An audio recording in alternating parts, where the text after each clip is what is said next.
Good morning. This is Dylan Bowman of I Run Far.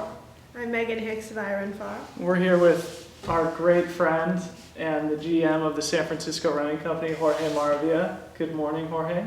Good morning. Welcome to your shop. Thank you for opening the doors to us. Yeah, of course. Welcome to you guys. Glad to have you. Cool. So you are the returning fourth place finisher from last year. You've run the race a number of times. That was your best finish. Yeah. What do you think going into this year? You haven't raced a ton of ultras. Kind of what's going through your head as you return to trail running? Well, it's thank you. Yeah, last year was the best performance I've had to date. I think going into it this year, I've focused a little bit more on actually covering the terrain and covering the course, whereas in years past I didn't sort of draw so much focus on that and just sort of put it actually training on the course. Of the course. Yeah, on segments of the course and getting a little bit more intimate with the course as opposed to just like, oh, I live here and I run, immediately accessibly here in the headlands and not covering so much of the north side. Got it. Partially because also my life and everything that I have to balance out, but having the opportunity to do that a little bit more going into this year and trusting the experience that I've had this year with a little bit of variety has given me a little bit of confidence of where I am, and I feel good going into it. You mentioned life balance. I want to ask you about that. You're pushing into your late 30s now. Yeah. You've been around the block a couple times. Mm-hmm. You have a family. Yeah. You have a real job. And yet tomorrow you're going to be competing against people who bring, a world of different experiences, younger, not quite in your stage of life, haven't quite been around the block a couple times. Mm-hmm. What's it like trying to train at a high level and trying to compete with 25-year-olds and 24-year-olds, but try to have what you want to have in your life right now? I think it's a valid and good question, and I think personally it inspires me, and I think part of it is because when I got into this sport, I looked at people that were inspiring me, and I think some of those people were of older age than what I was at the time, and individuals who are still a part of my life and friends now that I look up to, and I, through my experience, feel that age is just a number. To be honest, I'm going to tell myself that. Up until whenever, up until I think that the clock tells me so. And to be honest, I feel like I've yet to run as fast as I'm fully capable of in all distance, whether it is a 10K, half marathon, or executing 50 miler. I think this new generation of younger mountain ultra runners coming in is great for the sport.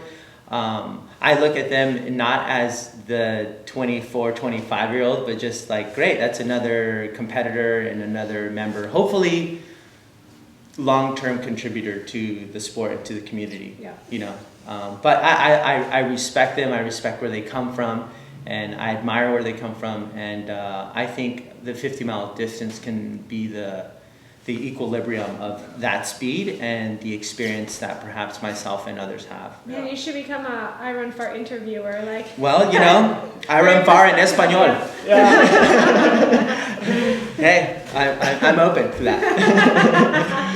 So you talked a little bit about the variety you've had this year. Yeah. You started the season at Way Too Cool, which is, of course, a Northern California classic. You finished second there behind David Roche, had a great race. But then you transitioned it and focused mostly on road racing for most of the year with the ambition of potentially making the El Salvadorian Olympic team. Yeah. I think it's a great story. Obviously, I know a good amount about it, but I think the viewers of I Run Far would find it really interesting to know a little bit more about what motivated that chase for the Olympics, how that opportunity came about. Yeah. Well, it was a surprise inquiry to me.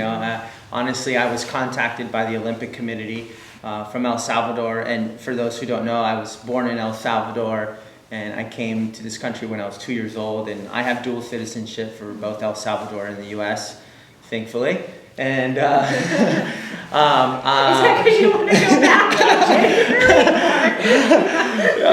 no, but I'm just thankful to have that opportunity, you know, and that's certainly a longer and a story in itself. But I was reached out by the Olympic Committee, which was a complete shocker to me, because they did give me a very short notice in terms of how I understand marathon training now. Essentially about 10 weeks of training where they said, hey, you know, the IAAF standard is 2:19, which here in the US we know that as the standard for qualifying for the trials, which has always kind of been a goal of mine. But then to think of that time, a 2:19 achievable not for an Olympic trials, but for an actual Olympic representation of my birth country is pretty honestly emotionally overwhelming for me. It took me probably 2 to 3 weeks to even just wrap my head around the thought, and also obviously change the direction of my year and what I wanted to do. But yeah, I honestly don't know the world of training for a marathon, as I've never trained specifically for one, even though I've run one before. So I hired a coach, and Joe Paleo, and Joe was fantastic in training me up for it and gave me confidence and tap into some ability that I wasn't completely aware of that I had. And I gave it a shot. Yeah, and so you targeted a race in Australia Yeah. to go for the 2:19. You ended up running 2:21, I think, which was a enormous PR. Yeah. So you fell a little bit short of the 2:19, but like, how was the whole experience? I mean, were you disappointed, or were you overwhelmed with how much you managed to take off your PR, and are you hungry to continue to chase that goal? I wasn't, there was obvious like a little disappointment with not achieving it, but not very much, because it was more than anything a huge PR. I understood that the process to achieve that was short training. How much did you take off the PR? 5 minutes, which was also, I always feel like I gotta say this. My PR previously was a 2:26, which was also 2 weeks after racing Lake Sonoma on a very hilly and great course down in Central Coast. Wow. But it more than anything, it made me super hungry. And honestly, as I'm really trying to develop and evolve my 2017 race calendar, I also have in mind what is that going to do for 2018, my ambitions and goals from there and beyond. And I still very much, the 2:19 is very much on the top of the priority, if not to the top. So as soon as that window opens up again, I'm going to do my best to achieve it while I'm still young, at my youngest capacity. While we are still young. It's still very much a desire for me.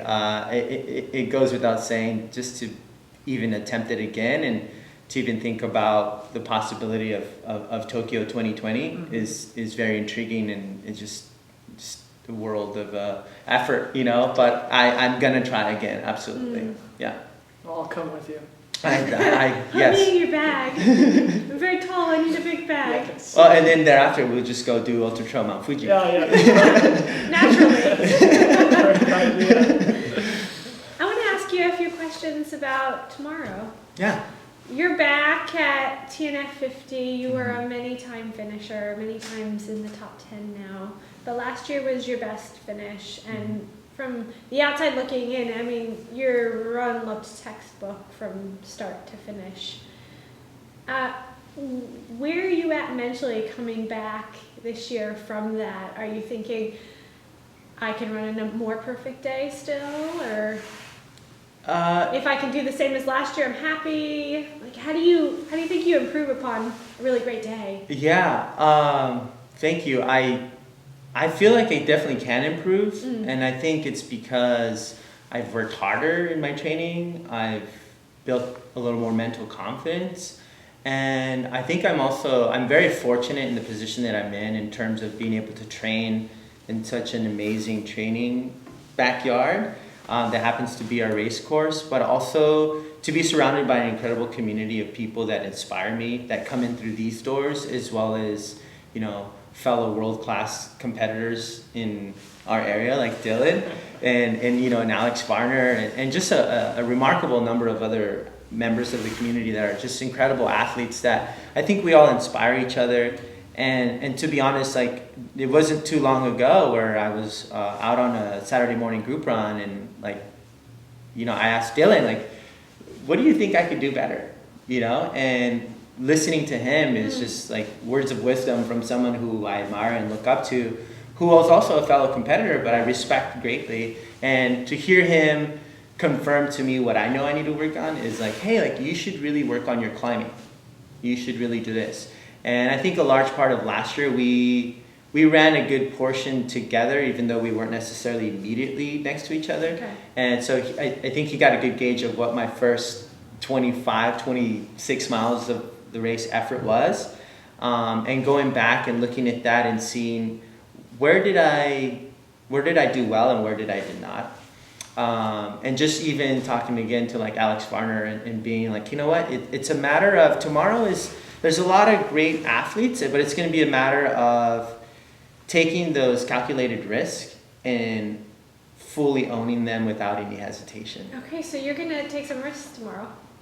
Yeah, because I choose to and Yeah. I want to. Yeah. And just try it. And try it. You know, I think generally I try to run conservatively and enjoy and embrace the whole challenge and effort and by default turns out to be a good result. But I think I need to be a little more aggressive and trust my training and my ability to trust that and recognize that, you know, it's gonna hurt regardless. So why not just embrace that pain and take a calculated risk and you know, run with these young lads. Young lads. So I think, sorry about that. I mean, we are the same age. Yeah, so I know, feel like I know. I can speak parallel. You can, yeah, absolutely. You know, I will say this, honestly, back to your earlier question, it is actually very inspiring and motivating to be like, yeah, I'm 39. Yeah. Come you know, on, bring it, world. Well, honestly, to go back, like we went to Cool with David Roche at the finish. He was surprised. He was like, yeah, wow, Ray, you're so great. And he's like, wait, you're how old? You're so great and you're so old. Yeah, no, he was like really like surprised by like, you're 38 at that time. And so he's like, wow, okay. No. But it's something, you know, gratifying Yeah. to try to line up against younger guys so that are a decade younger. Yeah, well, speaking of a decade, I went back and looked, and you've been running this race for nearly a decade. It looks like you have 3 50K finishes and 5 50-mile finishes. So this will be your 9th run here at the North Face. Yeah, Endurance Challenge. Yeah, I've actually only missed 1 year. Yeah, that's amazing. So maybe since you haven't run a ton of ultras this year, I think you've only run Way Too Cool and then Headlands, right? Yeah. Do you think that leaves you more fresh coming into this year's competition? You think that might be an advantage you have over guys who may have raced a lot more ultras than you? I think so. Yeah, I think fresh in my mind and fresh physically is how I feel, regardless of the rest of the field, but knowing where the rest of the field, what they've done this season, because I'm a fan of the sport, I feel like, yeah, I'm fresh. And more than anything, part of those calculated risks that I talk about is that I'm also very hungry to go and compete and to draw hopefully the best out of myself and that we all will do for each other. Yeah. So yeah, there is that element of like, man, I feel like my season's just starting. Yeah. So I'm very, very sort of anxious to go out and race. Well, yeah, I think having a ton of experience on the course, being fresh and being hungry is kind of the winning recipe. It's really a big thing for December too, Yeah. you know? I mean, Yeah. There's not a lot of people who feel fresh in December, like, let's be honest. Right. Yeah, Right. yeah. Awesome. Yeah. Best of luck to you tomorrow. Thank you. One more thing. Oh. Like I said, Jorge's the general manager here at the San Francisco Running Company. And again, thank you for letting us into the store to do this show for the last couple of days. Thanks, Of course. Jorge. Thanks, Brett Maybe Rivers. a couple words about sort of what it's meant to be part of the store and seeing it from opening day to what it is now. It's been it's hard to express in words, to be honest, because you know, Brett reached out to me knowing that I previously had running industry experience and managing a shop, and it's been something that to see what we talked about and perhaps envisioned without really understanding what would come about. Our focus from day one, I remember specifically talking to Brett on the phone about pulling the trigger and saying, yes, I'll come on board and I'll help build this, and let's do what we can. And number one was, Brett, let's focus on community, strictly and solely. And the second was, we're going to put specialty in run specialty. Period. That's all we're going to do, Brett. Everything else will come. And to see that flourish and continue to grow and continue to flourish has been just amazing, and above and beyond what I think any of us would imagine. And to see that community evolve and see people grow and develop from the shop. Like, there's just an incredible number of athletes who are now evolved and grown from this. That will be racing on Saturday as well, and just people that have really gone into trail running, and I think that's really exciting to be a small contributor to that, you know. 100%. Well, thanks again for all you do for our community, and we're psyched to see you race. I'm psyched to see you race. I'll try to still smile while I'm out there.